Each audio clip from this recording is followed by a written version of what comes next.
برادران عزیز، شما دانید که خیلی و خیلی سوال زیادی که امروزها ارسال می شوند، من راستی هر روز به این سوال ها و هر روز به این مسئله ها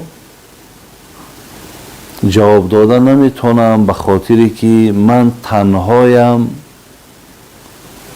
و بغیر این مسئله و مسائل با بعضی مشغولیت دیگرم برای خودمان داریم. از این خاطر انشاءالله چند سوالی را که الحال قدرت و قوت میرسد من برای شما جواب میگردانم. سوال اولی که در پیش من آمده است، اینجا گفتم بابای حاجی شوهرم می می نوشد، با زنهای بیگانه بسیار رفت و آمد میکند. در وقت مستیش چندین بار شوهرم را زدم، آیا من گناهکار شدم یا نه؟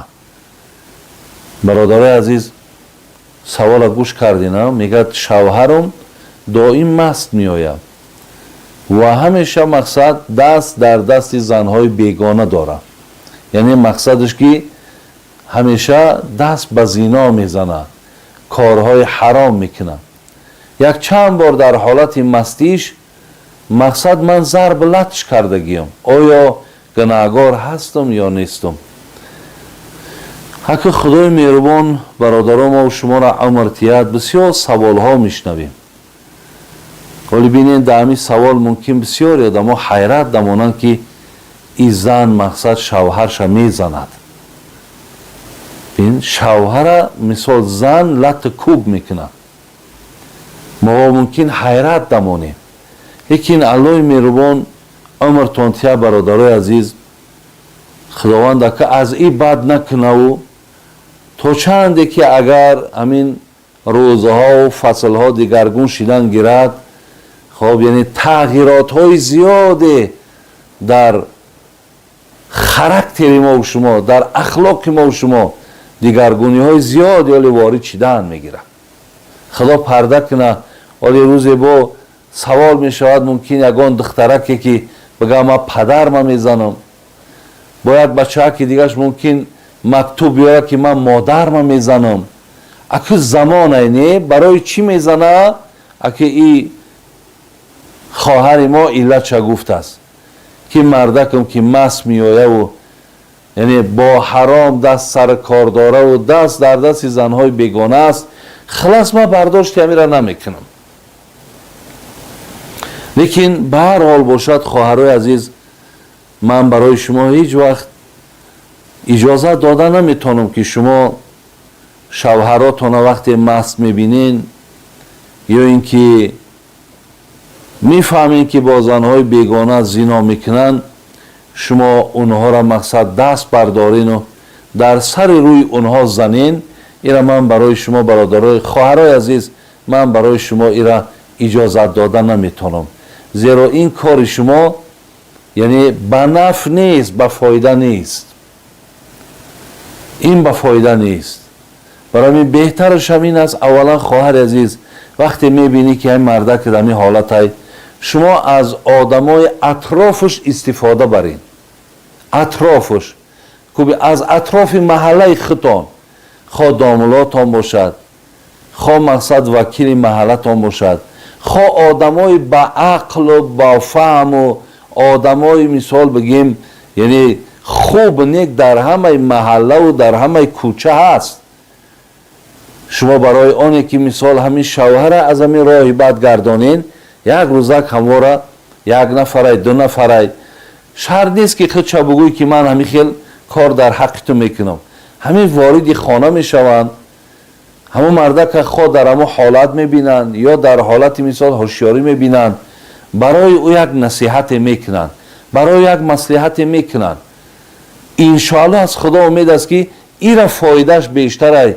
اوی که خواهر عزیز مثال تو یا خودت یا فرزندات امر میکنی که پدرتون بزنین، از خانه بیرونش کنین، اینها یگان نتیجه برای شما نمیاره، برعکس ممکن خیلی و خیلی باز بدی های دیگری در دنبالش داشته باشد.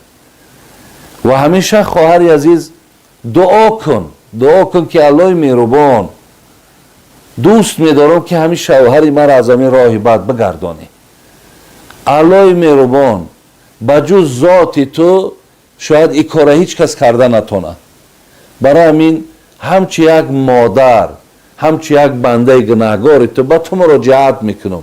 الله مهربان میگه ادعونی استجیب لکم، شما مرا خوانین من اجابت میکنم.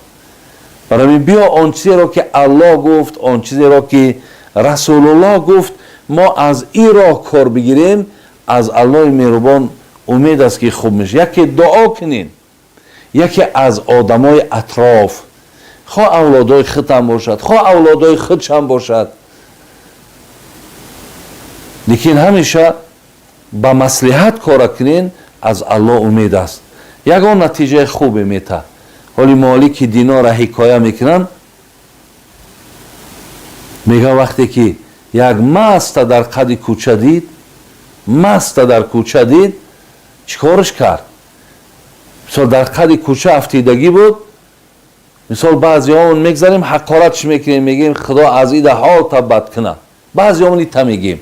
لیکن مالک دینار این خیل نکرد، میگه از زمین برداشتش، گفت به هر حال مخلوق خدا های گفت، به هر حال الله مهربان ولقد کرمنا بنی آدم گفت، ما در فرزند آدم بسیار اکرام بلند گذاشتیم، آخی فرزند آدم های انسان های. میگه برداشت آور یک جوک دو اقعا و آورد، میگه و دست روهای هم را شوست. ببینیم برادر عزیز، رویش هم میگه شوست، دهنش شوست، یعنی چهره هاش از آلودگی خاک دیگر تازه کرد. بعد این میگه دستش برداشت گفت پروردگارا اکنون من همون ظاهرش بیرونش تازه کرده میتونم، داخل ایرا فقط خودت پاک کرده میتونی. ای الله مهربان دعا میکنم که داخل همین بنده تا پاک بگردان، جایی که در درون قلب همین فسق، فساد، فجور، گناه، اونها را از داخل دلش تازه بشو و در جای اون نور ایمان بمان، در جای اون محبت خودت بمان. برادرای عزیز، صاحب کتاب میگه روز دیگر میگه همین بنده را مالک ابن دینار میگه در مسجد دید که در قطار صف نشستگی است. الله اکبر، الله بزرگ است برادرای عزیز و گرامی. الله بزرگ است که با یک دعا کردن ما انشاءالله ما موفق میشیم. برای همین انشاءالله اگر ما دعا کنیم مادرای عزیز و از مصلحت های آدم های دانشمند استفاده بریم، خدا خواهد انشاءالله همین خیل آدم ها از همین راه بد میگردند. الله همه شما را ایمان کامل و سعادت دنیا و آخرت نصیب گرداند. سلام علیکم و رحمت الله و برکاته.